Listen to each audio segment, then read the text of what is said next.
Bonjour à tous, bienvenue, merci de nous rejoindre. Nicolas Sarkozy a quitté l'hôpital militaire du Val-de-Grâce ce matin. Le chef de l'État est sorti en compagnie de sa femme, Carla Bruni-Sarkozy. Il était 11h05. Son hospitalisation aura duré moins de 24 heures après son malaise survenu hier en début d'après-midi au cours d'un jogging. 26 novembre 2006, Silvio Berlusconi est lui aussi victime d'un malaise.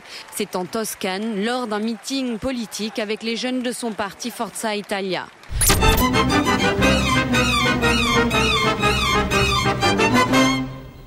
Salvatore est toujours debout. Au Japon, ce glissement de terrain spectaculaire est le résultat des pluies torrentielles qui s'abattent sur le sud et l'ouest du pays depuis ce week-end. Les pompiers restent mobilisés pour éteindre les derniers feux qui ravagent le maquis depuis jeudi. 8 incendiaires présumés ont été interpellés. D'abord, je me réjouis que le chômage ait baissé. Je crois qu'il faut commencer par là. Le fait qu'au mois de juin, on ait moins 18 600 chômeurs, alors que pendant 12 mois, on avait eu une augmentation du nombre des demandeurs d'emploi, c'est une bonne nouvelle. Après un an de hausse, ça ressemble à une éclaircie. Moins 0,7%, soit 18 600 chômeurs de moins en juin.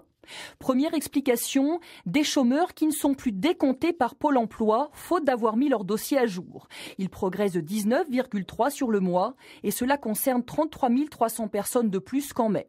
Malgré ces bons résultats, la ministre de l'économie préfère rester prudente. Une voiture achetée, une Kalachnikov offerte. C'est la promo de l'année chez ce concessionnaire auto dans l'état du Missouri aux États-Unis. Avant, face aux chiffres de ses ventes, il pleurait. Aujourd'hui, ça a doublé, le téléphone sonne, on l'appelle de partout dans le pays. Mais l'Iran, c'est surtout le pays d'une révolution unique dans l'histoire. Une révolution islamique qui, depuis 1979, a créé un état de guerre froide avec les USA. Le grand Satan, comme on l'appelle ici. Et en 1987, la maison Christian Lacroix a perdu l'an dernier 10 millions d'euros, soit plus du tiers de son chiffre d'affaires. Le plan social prévoit le départ de 112 salariés sur les 125 que comptait l'entreprise. Tous espèrent cependant que le défilé du 7 juillet dernier ne soit pas le dernier du créateur.